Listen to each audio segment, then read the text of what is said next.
तो जय हिंद दोस्तों, स्वागत है आपका मेरे YouTube चैनल टीचिंग बाय गौरव सर में। दोस्तों आज जैसा कि आपको पता है प्रोनाउन की हमारी सीरीज चल रही है और वो सभी रूल्स हम कवर करेंगे जहां से आपके एग्जाम में क्वेश्चन पूछे जाते हैं प्रोनाउन से रिलेटेड। और ये जो है पार्ट 2 है, यानी कि प्रोनाउन का पार्ट 2 है। पार्ट 1 में मैंने पर्सनल प्रोनाउन से रिलेटेड कुछ कॉन्सेप्ट, कुछ रूल्स बताए थे जहां से आपको एग्जाम में क्वेश्चन पूछे जाते हैं। वो वीडियो अगर आपने नहीं देखी तो जाकर देख सकते हैं। ये प्रोनाउन का पार्ट 2 है। यहाँ से हम जो भी हमारे आगे के रूल्स हैं वो हम कवर करेंगे। तो यहाँ पर दोस्तों हमने बता दिया था कि पर्सनल प्रोनाउन हमारा कवर हो चुका है। अब हम रेसिप्रोकल प्रोनाउन कवर करेंगे। उसके बाद सीक्वेंस वाइज सभी रूल्स को, सभी कॉन्सेप्ट को स्टेप बाय स्टेप कवर करेंगे। तो चलिए दोस्तों, आज हमारा जो रूल है रेसिप्रोकल से प्रोनाउन से शुरू करते हैं। Let's get started. यहाँ पर दोस्तों रेसिप्रोकल प्रोनाउन का मतलब होता है आपसी संबंध, यानी कि जो आपसी संबंध बताते हैं। इसमें आपको 2 पॉइंट याद रखने हैं। पहला है हमारा ईच अदर। ये ईच अदर क्या होता है? अगर सेंटेंस में 2 पर्सन या 2 थिंग्स की बात की जाए, 2 व्यक्ति या 2 वस्तुओं की बात की जाए, तो याद रखना दोस्तों वहां पर हम ईच अदर जो रेसिप्रोकल प्रोनाउन है उसका यूज करेंगे। वहीं हमारा नेक्स्ट जो पॉइंट आता है वो आता है वन अनदर। ये याद रखना, 2 से ज्यादा। जब कोई व्यक्ति 2 से ज्यादा है, जब कोई वस्तु, कोई थिंग्स 2 से ज्यादा है, यानी कि मोर देन 2 पर्सन और थिंग्स की बात हो रही है सेंटेंस में, तब हम जो रेसिप्रोकल प्रोनाउन का यूज करेंगे वो करेंगे वन अनदर का। बस इन 2 पॉइंट्स को आपको याद रखना है। रेसिप्रोकल प्रोनाउन हमारा कवर हो जाएगा। एग्जाम्पल के माध्यम से हम समझते हैं, जैसे they all gave gifts to one another. आप देख सकते हैं दे हमारा क्या है? वे, यानी कि एक से ज्यादा है। तो दे के अकॉर्डिंग हमने क्या लगाया? वन अनदर लगा देंगे। आई थिंक सभी चीजें क्लियर हो रही होंगी। अगर कोई दिक्कत हो तो नीचे कमेंट बॉक्स में कमेंट करके बता सकते हैं। नेक्स्ट हमारा सेंटेंस है Ram and Vinay respect each other. तो यहां पर आप देख सकते हैं राम, एक राम है, दूसरा विनय है, यानी कि 2 लोगों की बात हो रही है, 2 पर्सन की बात हो रही है। तो यहां पर हमारा क्या हो जाएगा? ईच अदर हो जाएगा। नेक्स्ट हमारा सेंटेंस है Ram and Aarti love each other. तो यहां पर एक राम है और एक आरती है। कितने व्यक्ति हैं? 2 व्यक्ति हैं। तो उस हिसाब से हम कह सकते हैं जो रेसिप्रोकल प्रोनाउन होगा वो ईच अदर का यूज किया जाएगा। 2 पॉइंट्स मैंने आपको बताए थे, बस उनको अपना लर्न कर लेना है, दिमाग में बैठा लेना है और उसके बाद चीजें आसान हो जाएंगी। नेक्स्ट सेंटेंस है Ram Sita and Anuj respect one another. एक दूसरे की रेस्पेक्ट करते हैं राम, सीता और अनुज। तो यहाँ पर एक व्यक्ति राम है, दूसरा व्यक्ति सीता है, तीसरा व्यक्ति अनुज है। कितने लोग हो गए? 2 से ज्यादा हो गए। तो जब 2 से ज्यादा हो जाते हैं तो हम क्या यूज करते हैं? रेसिप्रोकल प्रोनाउन वन अनदर का यूज करते हैं। तो आई थिंक रेसिप्रोकल प्रोनाउन से सभी रिलेटेड जो भी क्वेरी कंसर्न थे वो आप रिजॉल्व हो चुके हैं। चलिए बढ़ते हैं आगे। यहां पर हम अब सीखेंगे पजेसिव प्रोनाउन। रेसिप्रोकल प्रोनाउन और पर्सनल प्रोनाउन को हमने कवर कर लिया है। तो चलिए पजेसिव प्रोनाउन सीखते हैं। देखो दोस्तों, पजेशन का ही मतलब होता है हक या अधिकार बताना है। ओके, पजेसिव पजेशन से निकल कर आया है। तो वहां पर पजेसिव प्रोनाउन क्या होता है? ये केवल नाउन की जगह आता है। किस तरीके का अधिकार और हक बताता है, यह हम एग्जाम्पल के माध्यम से हम समझेंगे। जैसे यहां पर आप अपनी स्क्रीन पर देख रहे हैं माई पेन। तो यहां पर आप देख सकते हैं your book, our home, her dress. यहां पर आपने एक चीज नोटिस की होगी कि जितने भी वर्ड्स आ रहे हैं, जैसे माई हुआ, योर हुआ, अवर हुआ, हर हुआ, इनके बाद जो भी वर्ड आ रहा है तो यहां पर आप देख सकते हैं वो क्या आ रहा है? केवल और केवल नाउन आ रहा है। नाउन या प्रोनाउन, क्योंकि प्रोनाउन की जगह ही नाउन का हम यूज करते हैं। तो मेरे कहने का मतलब ये है कि हम ये जितने भी वर्ड्स दिख रहे हैं इनके बाद दुनिया का कोई सा भी वर्ड आएगा वो केवल और केवल नाउन या प्रोनाउन बनेगा। क्या चीजें स्पष्ट हो रही हैं? हम ये नहीं देखना है हमें कि ये प्रॉपर नाउन है, अब्स्ट्रैक्ट नाउन है, मटेरियल नाउन है, डजंट मैटर, हमारा नाउन ही आएगा। ये आप देख लेना। अगर यहाँ पर वर्ब की आईएनजी ही फॉर्म आ रही हो तो उसे हम जीरंड बोलते हैं और वो भी एज अ नाउन या प्रोनाउन की तरह यूज की जाती है। इस बात को ध्यान में रखना है। तो मेरे कहने का मतलब ये है, आप जितने भी ये वर्ड्स देख रहे हैं वो क्या होंगे? केवल और केवल नाउन होंगे। अगर ये जो माई है, हिज है, देयर है, इनके बाद अगर आते हैं। चलिए बढ़ते आगे। नेक्स्ट हमारे जो वर्ड्स है आप देख रहे हैं mine pen, yours book, ours home hers dress. मैं यहाँ पर आपको रोक कर एक चीज पूछना चाहूंगा, एक बात पूछना चाहूंगा, आपने बचपन से माई पेन बोला है या माइन पेन बोला है? तो आपका जवाब होगा सर हमने तो माई पेन बोला है, कभी भी माइन पेन नहीं बोला है। अगर मैं आपसे कहूं अपने बचपन से योर बुक बोला है या योर्स बुक बोला है, तो आपका जवाब होगा सर हमने योर बुक बोला है, योर्स बुक तो कुछ होता ही नहीं है। अवर होम बोला है या अवर्स होम बोला है? तो आपका जवाब होगा सर हमने तो अवर होम बोला है, अवर्स होम तो कुछ होता ही नहीं है। अगर मैं आपसे कहूं कि आपने हर ड्रेस बोला है बचपन से या फिर हर्ष ड्रेस बोला है, तो आपका जवाब क्या होगा? बताएं कि हर्ष ड्रेस तो कुछ होता ही नहीं है सर। तो यही मैं आपको समझाने की कोशिश कर रहा हूँ, थोड़ा पास्ट में ले जाकर। ये सब चीज़ें इसीलिए पूछती ताकि आपको रिमाइंड हो जाए कि हमने कौन सी चीज़ें अब तक बोली हैं और कौन सी चीज़ें हमने नहीं बोली हैं। तो यहाँ पर आपको एक चीज़ दिखाई दे रही होगी, माइन के बाद जो पेन आया है वो नाउन है और माइन भी क्या है? वो भी नाउन है। तो कभी भी दो नाउन एक साथ नहीं आ सकते हैं। योर्स क्या है? ये भी हमारा प्रोनाउन है और ये क्या है? ये भी हमारा नाउन है, बुक। तो यहाँ पर कहने का मीन्स मेरा ये है कि प्रोनाउन और नाउन ये कभी भी एक साथ नहीं आएंगे। यहाँ पर आप देख सकते हैं ये पेन क्या है? ये नाउन है, लेकिन इसके पहले ये जो माई आया है ये इस पर अपना अधिकार बता रहा है, पोजीशन बता रहा है। और यहाँ पर जो नाउन के लिए वर्ड आते हैं वो क्या बन जाते हैं? एडजेक्टिव बन जाते हैं। तो ये जितने भी वर्ड्स आप दिख रहे हैं, हर, माई, अवर, योर, देयर, जितने भी वर्ड्स हैं ये सभी क्या बन जाएंगे? ये एडजेक्टिव बन जाएंगे। और इधर वाले जितने भी वर्ड्स हैं इनके बाद कभी भी ये नाउन नहीं आएंगे। एग्जाम्पल के माध्यम से और अच्छी तरीके से क्रिस्टल क्लियर कर देता हूं। यहाँ पर आप देख सकते हैं मैंने एक सेंटेंस लिखा है, he Ram is going to market. क्या ये सेंटेंस सही है? तो आपका जवाब होगा नहीं सर, या तो आप ही रखिएगा या तो आप राम रखिएगा। यानी कि या तो आप प्रोनाउन का यूज कीजिए या फिर आप नाउन का यूज कीजिए। तो वही मैं यहाँ पर आपको समझाने की कोशिश कर रहा हूँ। मैं थोड़ा इसको इरेज कर देता हूँ जिससे कि आपको और प्रॉपर सही तरीके से दिख जाएगा। तो यहाँ पर ये क्या है? ये तो प्रोनाउन है। ये क्या है? ये प्रोनाउन है। और पेन क्या है? ये नाउन है। वही मैं यहाँ पर समझाने की कोशिश कर रहा हूँ। ये तो प्रोनाउन है और राम क्या है? एक नाउन है। जब आप यहाँ पर प्रोनाउन और नाउन को एक साथ यूज नहीं कर सकते तो यहाँ पर कैसे एक्सपेक्ट कर रहे हैं कि इन दोनों का यूज एक साथ हो जाएगा? सभी चीजें क्लियर हो रही हैं। तो यहाँ पर हम फिर क्या लिखेंगे? आप कहोगे सर या तो he is going to market, he is going to market लिखो, या फिर Ram is going to market लिखो। तो ये हमारे सेंटेंस सही हो जाएंगे। या तो हम प्रोनाउन का यूज करेंगे या फिर हम राम का यूज करेंगे। तो ये जितने भी माइन, योर्स, अवर्स, हर्स, ये जितने भी प्रोनाउन हैं यही हमारा पोजेशन की बात करते हैं, पजेसिव प्रोनाउन हो जाएंगे। एग्जामिनर इन पजेसिव प्रोनाउन के साथ नाउन का यूज करके देगा, आपको कंफ्यूज नहीं होना है। ये ऑलरेडी एक प्रोनाउन है, इनके साथ एक नाउन का यूज नहीं होगा। ओके, तो आई थिंक और चीजें स्पष्ट करने के लिए मैंने यहाँ पर कुछ आपको टेबल दी है तो दिख रही होगी।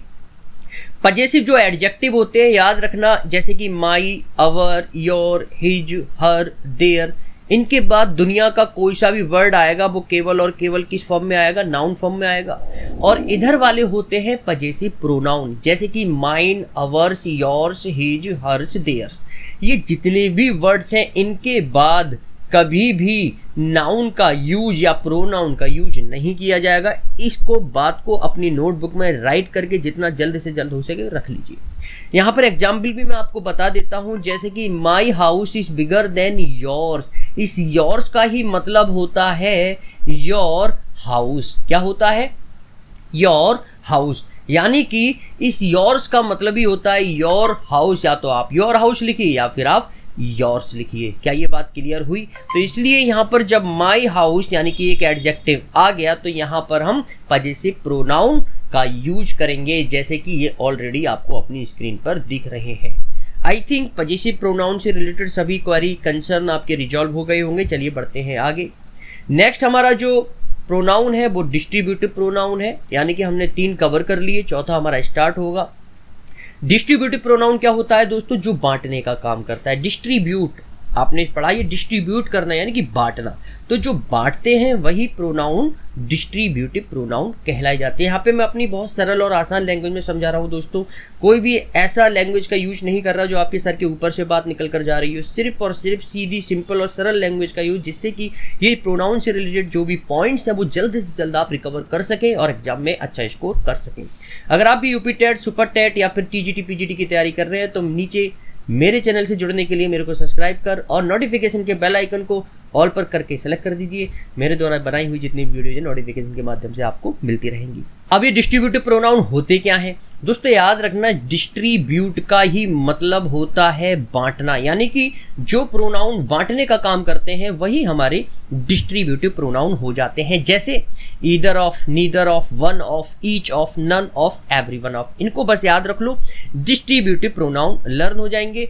ईदर ऑफ का मतलब होता है जब दोस्तों दो व्यक्ति या वस्तुओं में से किसी एक को सिलेक्शन करते हैं, एक का सिलेक्शन करते हैं, चयन करते हैं, तब हम ईदर ऑफ लगाते हैं। नीदर ऑफ कब लगाते हैं, जब दोनों में से कोई नहीं, यानी कि दो व्यक्ति या पर्सन या वस्तु हैं और उनमें से किसी की भी बात नहीं कर रहे हैं तो हम नीदर ऑफ लगाएंगे। एग्जाम्पल के माध्यम से मैं बहुत ही सरल और आसान ढंग से समझाऊंगा, तो बस आप वीडियो को देखते रहिए। वन ऑफ, कईयों में से कोई एक, यानी कि दो से ज्यादा लोग या व्यक्ति या पर्सन है तो वहां पर हम वन ऑफ लगाएंगे। ईच ऑफ का मतलब होता है प्रत्येक, यानी कि प्रति एक, याद रखना एक एक करके की बात हो रही है तो हम ईच ऑफ यानी कि प्रत्येक की बात करते हैं, वन बाई वन की बात करते हैं।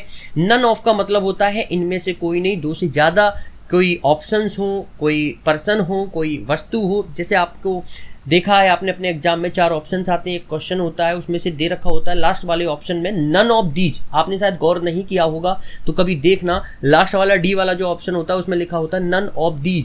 नन ऑफ दीज इसीलिए लिखा होता है क्योंकि वहां पर 2 से ज्यादा ऑप्शंस की बात होती है, इसलिए नन ऑफ दीज यानी कि इनमें से कोई नहीं, इनमें से कोई नहीं, यानी कि जो भी अपने ऑप्शन से दे रखे हैं इनमें से कोई नहीं, क्योंकि 2 से ज्यादा ऑप्शन होते हैं। वहीं अगर 2 ऑप्शन होते तो वहां पर नीदर ऑफ दीज लिखा रहता, यानी कि दोनों में से कोई नहीं।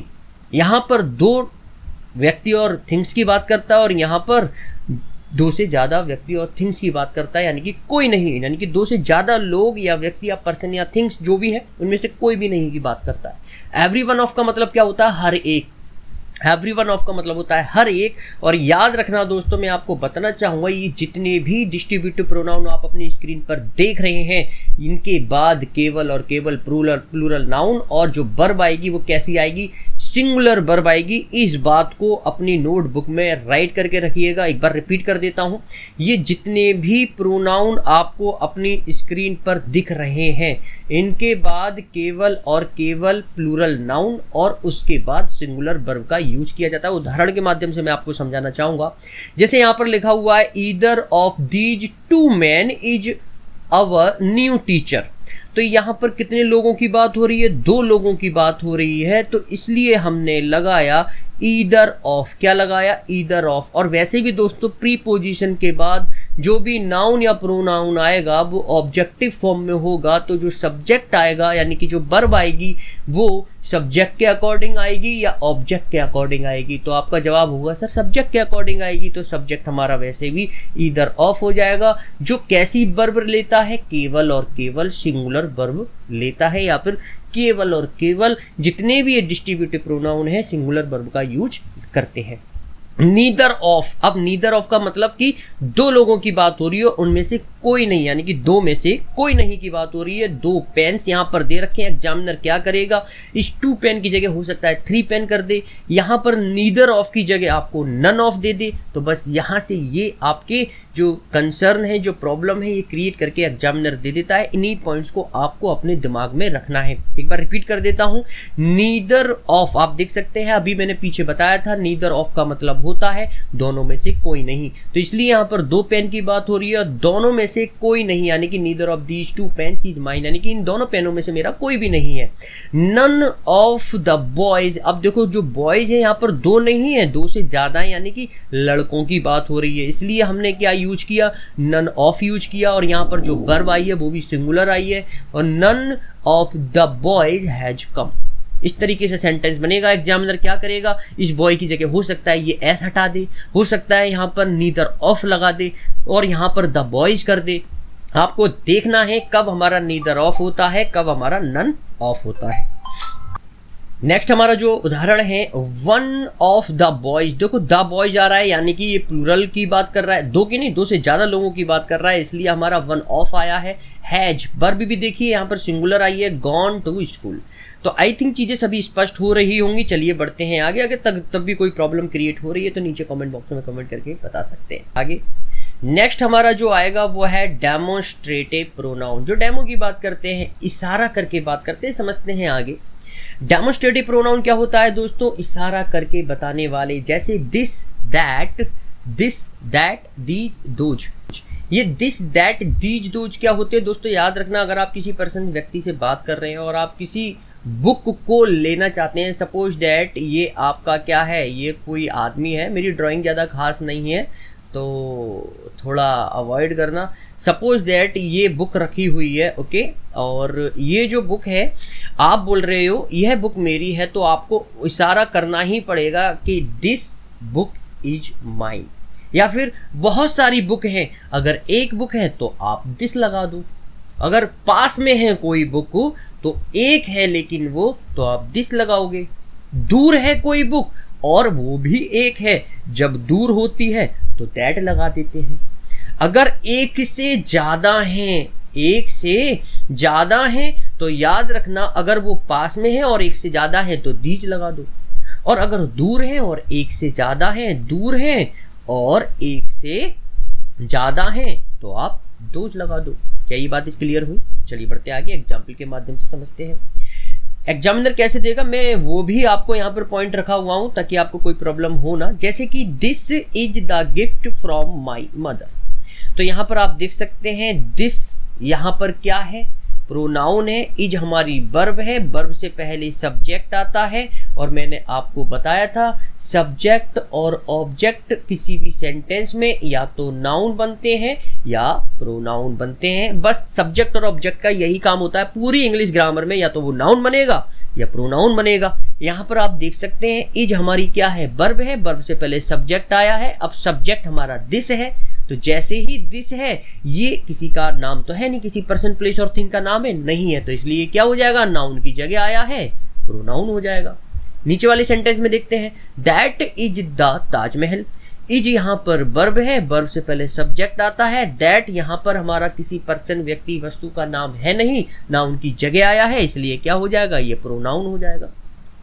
नेक्स्ट हमारा दिस बुक इज योर्स। यहां पर आप देख सकते हैं इज आया है, इज से पहले सब्जेक्ट आता है, सब्जेक्ट हमारा क्या बनता है, नाउन बनता है, और नाउन के लिए जो ये दिस आया है ना, अब ये प्रोनाउन नहीं है, ये एडजेक्टिव है। क्यों? क्योंकि नाउन के लिए जो भी वर्ड आएगा वो एडजेक्टिव बन जाएगा। ये ऑलरेडी मैं कई वीडियोज में बता चुका हूं, जो पिछली मेरे चैनल से काफी लंबे समय से जुड़े हुए हैं उन बच्चों को ये बात पता है। These pens are mine, are यहाँ पर वर्ब है, वर्ब से पहले सब्जेक्ट आता है, सब्जेक्ट हमारा नाउन या प्रोनाउन बनता है, और नाउन या प्रोनाउन के लिए जो वर्ड आते हैं वो क्या बन जाते हैं, एडजेक्टिव बन जाते हैं। तो दीज यहाँ पर अब प्रोनाउन नहीं रहा, यहाँ पर एडजेक्टिव हो गया है। और एग्जामिनर इसी तरीके से पूछेगा, बताओ भैया दीज क्या है इसमें, ये जो दीज है ना, ये नाउन है, प्रोनाउन है, वर्ब है, एडजेक्टिव है, 4 ऑप्शन दे देगा और आपको कंफ्यूजन में डाल देगा। आई थिंक चीजें सभी रिजॉल्व हो रही है, कंसर्न आपके जो भी थे, प्रॉब्लम थी, वो सभी रिजॉल्व हो रही है। नेक्स्ट हमारा जो एग्जाम्पल है वो है दीज आर पेन। अब आर यहाँ पर वर्ब है, वर्ब से पहले ये सब्जेक्ट आ गया, अब ये किसी पर्सन प्लेस और थिंग का नाम तो है नहीं, तो नाउन तो होगा नहीं, ये बन जाएगा प्रोनाउन। कहने का मेरा मतलब ये है, आपको ये देखना है कि हमारा जो this that these those noun के लिए आया है या वर्ब से पहले आया, ये 2 पॉइंट आपको क्लियर करनी है। ठीक है, चलिए चीजें स्पष्ट हो गई होंगी, चलिए बढ़ते हैं आगे। नेक्स्ट हमारा जो प्रोनाउन है डेमोन्स्ट्रेटिव हो गया हमारा। नेक्स्ट हमारा है रिफ्लेक्सिव प्रोनाउन। तो भाई रिफ्लेक्सिव प्रोनाउन जो है यहाँ पर आप देख सकते हैं, मैंने लिख भी दिया है reflexive pronoun to be continued, क्योंकि वीडियो जो है थोड़ा बड़ी होती जा रही है, आप भी थोड़ा बोर हो रहे होंगे, लेकिन तैयारी तो करनी ही पड़ेगी, चाहे रोकर करो हंसकर करो, तो क्यों ना हम हंसकर अपनी तैयारी कंप्लीट करें, क्योंकि एग्जाम की डेट कभी भी आ सकती है। तो जो बच्चे यूपी टेट, सुपर टेट या फिर टीजीटी पीजीटी की तैयारी कर रहे हैं, ग्रामर उनको बहुत ही ज़्यादा टिपिकल लगती है, तो सरल और आसान वे में मेरे से आप ग्रामर को सीख सकते हैं। अगर कोई भी दिक्कत, कोई कंसर्न, कोई प्रॉब्लम है तो नीचे कमेंट बॉक्स में कमेंट करके बता सकते हैं। एक बार नहीं, यहीं से रिफ्लेक्सिव प्रोनाउन को हम कंटिन्यू करेंगे अगली वीडियो में, और प्रोनाउन से रिलेटेड यानी कि प्रोनाउन से रिलेटेड जितने भी काइंड्स है वो सभी हम कंप्लीट करेंगे सरल और आसान भाषा में। मिलते हैं अगली वीडियो में, जब तक के लिए आप अपना ख्याल रखिए। जय हिंद, वंदे मातरम।